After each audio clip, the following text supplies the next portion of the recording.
j'étais biaisé, je souhaitais des matchs, même si je voyais bien que ça avait pas de bon sens, parce que je voulais qu'il y ait du foot, je voulais travailler, c'était 100% selfish, mais à ce moment-là, tout le monde devient un peu en mode individualiste. Là, mais tu sais, les universités jonglaient avec tout ça, puis moi, je leur avais dit, tu sais, si vous... pas je leur avais dit, mais les gens impliqués, je leur avais dit, tu sais, il y a une chose qui penche en faveur d'une saison, pour vous, c'est qu'il n'y aura pas de sport au Québec. À partir de la fin octobre, en novembre, il n'y aura aucun sport. On le voit en ce moment, il n'y a pas de sport. Là. Il y a la NFL aux États-Unis. Vous allez être les seuls.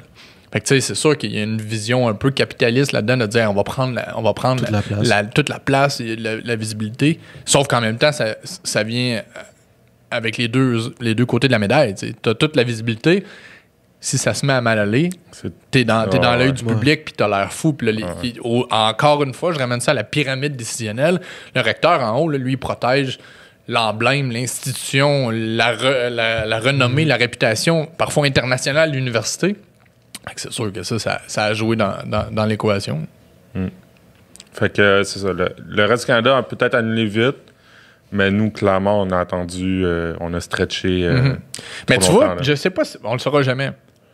Mais moi, ce que je suis le plus content, puis il y a un paquet d'inconvénients, notamment pour les jeunes. Tu sais, je pense à un jeune du Saguenay qui a décidé d'aller jouer pour les Carabins, qui a commencé son université, même pas son université, qui a commencé sa nouvelle vie à Montréal. Tu sais, c'est pas évident de partir du Saguenay, de l'Abitibi, puis la première fois de ta vie, tu débarques à Montréal. Juste ça, laisse faire l'université, c'est énorme. Là. C'est un changement culturel, c'est un changement d'habitude de vie. Ça va vite. Là, là tu pars de ta ville.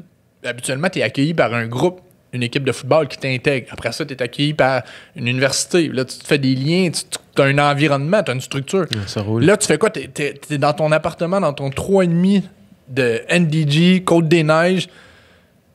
T'es loin de chez vous, là. Puis tu fais des cours en ligne. T'es loin de chez vous, là. Fait que ça a été... C'est sûr que ça, c'est épouvantable pour les jeunes. Puis de toute façon, dans tous les jeunes en ce moment, ils subissent, là. C'est une tragédie. C'est une tragédie sociale, ça, c'est clair.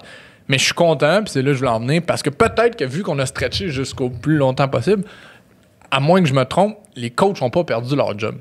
Tu sais, puis on a travaillé fort tout le monde pour que les entraîneurs, pour professionnaliser le métier d'entraîneur, qui aille au Québec, écoute, j'ai pas le chiffre, là, mais mettons, probablement 45, 50 gars, peut-être filles éventuellement, on le souhaite, qui gagnent leur vie avec le foot. Là. Ramenez-vous en arrière il y a 10 ans. Là, c'était, encore une fois, je ramène le communautaire. C'était communautaire, coaché. C'était de l'implication bénévole.